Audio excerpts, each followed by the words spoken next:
जब यूसुफ मिस्र में पहुंचाया गया तब पोतीपर नामक एक स्त्री ने, जो फिरौन का हाकिम और अंगरक्षकों का प्रधान था, उसको इश्माएलियों के हाथ से जो उसे वहां ले गए थे मोल लिया। यूसुफ अपने मिस्री स्वामी के घर में रहता था और यहोवा उसके संग था, इसलिए वह भाग्यवान पुरुष हो गया। और यूसुफ के स्वामी ने देखा कि यहोवा उसके संग रहता है और जो काम वह करता है यहोवा उसके हाथ से सफल कर देता है। तब उसकी अनुग्रह की दृष्टि उस पर हुई और वह उसकी सेवा टहल करने के लिए नियुक्त किया गया। फिर उसने उसको अपने घर का अधिकारी बना के अपना सब कुछ उसके हाथ में सौंप दिया। जब से उसने उसको अपने घर का और अपनी सारी संपत्ति का अधिकारी बनाया, तब से यहोवा यूसुफ के कारण उस मिस्री के घर पर आशीष देने लगा। और क्या घर में क्या मैदान में उसका जो कुछ था सब पर यहोवा की आशीष होने लगी।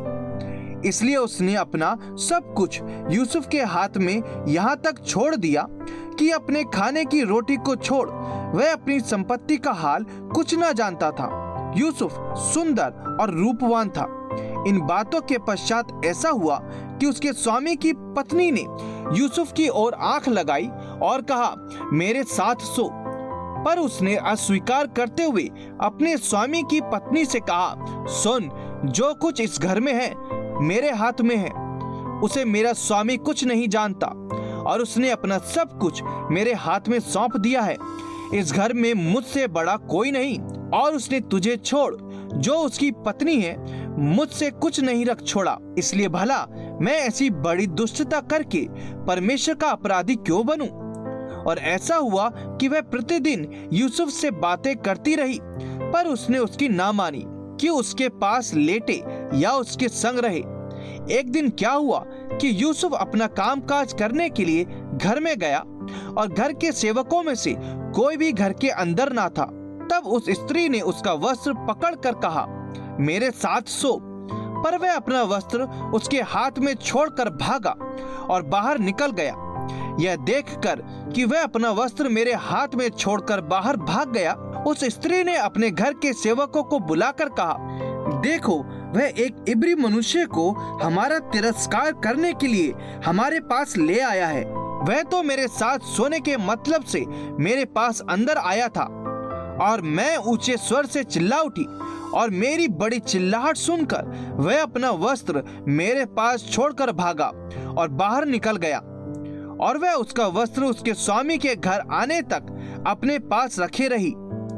तब उसने उससे इस प्रकार की बातें कही, वह इब्री दास जिसको तू हमारे पास ले आया है, वह मुझसे हंसी करने के लिए मेरे पास आया था।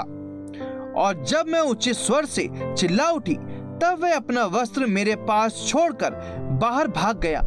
अपनी पत्नी की ये बातें सुनकर कि तेरे दास ने मुझसे ऐसा ऐसा काम किया, यूसुफ के स्वामी का कोप भड़का और यूसुफ के स्वामी ने उसको पकड़कर बंदी गृह में, जहाँ राजा के कैदी बंद थे, डलवा दिया।